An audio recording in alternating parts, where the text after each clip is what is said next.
अब फेरि चुनाव नजिकिँदैछ। पुराना नेता र पार्टीलाई गाली गरेको आधारमा भोट हाल्ने होला होइन तपाईँले?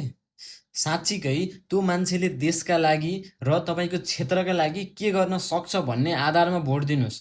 अनि सोध्नुहोस् के हो तपाईँको भिजन, तपाईँको योजनाहरू के छन् र तपाईँले कामको ग्यारेन्टी कसरी दिनुहुन्छ। किनकि हामीले पहिले पनि सुनेका थियौँ 10 वर्षमा सिङ्गापुर बनाउँछु भनेर। अब चाहिँ ग्यारेन्टी दिनुपर्छ र तपाईँले पारदर्शिता कसरी कायम गर्नुहुन्छ भनेर हामीले सोध्न सक्नुपर्छ।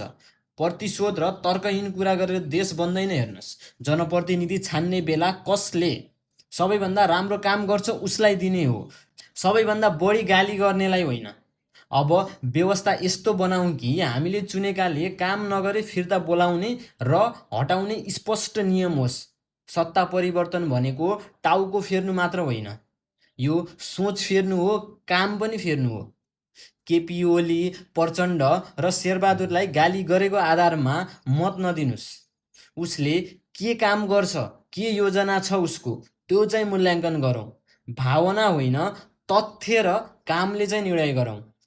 74 जनाको बलिदानलाई न्याय दिन, हजारौँ घाइतेको घाउमा मलम लगाउन, भ्रष्टाचारी दलाल र माफियालाई जरैदेखि उखेली फाल्न विवेक प्रयोग गरौँ। आफ्नो मतको सदुपयोग गरौँ।